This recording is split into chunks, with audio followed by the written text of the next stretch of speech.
Hey, what's going on? So in today's video, I'm going to be installing this SECRUI doorbell. This is a wireless doorbell. Got this off Amazon. This is Amazon's best seller doorbell. Normal price is $23.99. Today's current price is 25% off, $17.99, and there's an additional $3 coupon available. So if you're interested in that, I'll have a link down in the video description. So if you check that out, if you purchase through my link, you can help support this channel as I get a small commission. So I just installed this doorbell on the other apartment here, so I'm going to be installing it here. It's super easy to do. We're going to run through this really quickly. I'll show you all the different tones that it makes. It's got like 58 different tones, which is honestly way too many, but we'll go through all those, and I'm going to set them to 2 different tones so that the residents will know whose doorbell is ringing, because they're, you know, they could probably hear the doorbell in the other apartments. So yeah, let's do that. All right, so here's everything that comes in the box. Obviously the outdoor part, the indoor part. This is a plug-in model, so you need an outlet inside. We opted for this so you don't have to change the batteries in this.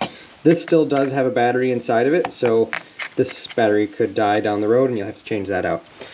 It comes with mounting hardware. There are screws, and there are these molly bolts if you're mounting into something that the screws won't grab into. I don't know if you were doing like in concrete or something. Then there are 2 sticky pads, so you could just stick it on.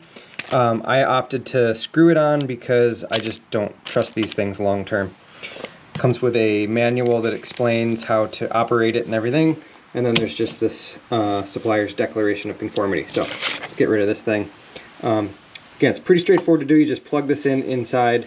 There are buttons on the side that allow you to change the tone and the volume. So we'll get to that in a minute. First thing I'm going to do is just install this thing. So all you got to do is pull the tab here that activates the battery. And then we're going to need a little tiny flathead screwdriver right there to pop the back panel off. And we'll screw the back panel to the wall. And that's it. So I'll pull the tab to activate the battery. And then there's a little slot here. You just got to pry it open like that. You can see the 2 divots here. That's where you screw in. You could just try to screw through that. You could put a little, use a drill bit and pre-drill them. I actually have this tool, it's called an awl, and I'm just going to kind of work through it. The plastic is super thin there. I just want to give the screw an easier chance of getting in there, so that's all I'm doing. I'm just making a little hole so that the screw can start easier. Alright, so if you Google it, Google will say to go off of the threshold of the door to 45 inches, which is about probably where the old doorbell was. There was this massive thing on there before, so we took that off. However, we've got steps right here from the door, so if I put it up there, it's really high. So I'm going to put it at the same height as a normal doorknob, which is 36, which is, you know, standing on the ground here, that is a more appropriate height for a doorbell. So I'm just going to measure up 36 and screw this on. I don't have a tripod, so I'm just going to screw that on and then show you what it looks like. Alright, so now that that is screwed on, you basically just push that thing on, it clicks right in, and then push the button, it lights up. The inner part's not plugged in yet, so it's not going to make any noise. Let's go plug that in. So I could just put it right here in the entryway, but then I'm afraid you wouldn't hear it in the back bedrooms. So I'm just going to do it in the hallway here. And then when I come out here and ring the doorbell, so there you go. That's the standard noise that it comes with. And now I'll show you all of the different tones. So the top button here is to change the tones, and the bottom button is to change the volume. Alright, I'm going to start with the volume button. So you press the bottom button here, and when it does that double beep noise, that means it's already at the max volume. So now it's going to start working its way back down again. And then it double beeps again when it's all the way at the bottom. So we're going to go back up. I think that's the loudest one. Yep, and it double beeps, so I'm just going to stop there. Now, let's go through all of the different tones.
All right, that was all of them. So that's a lot of tones. So let me know what you think in the comments. That's a ridiculous amount of tones. You don't need 58 different doorbell noises, but that's what it comes with. I'm just gonna pick one of the simple ones for it. I left it on the original one for the other apartment, so I'll probably just change it to the other one that sounds like a normal doorbell that's a little bit different. So if you got anything out of this video, give it a thumbs up down below. Subscribe for more videos like this, and I'll see you on the next video. Thanks for watching.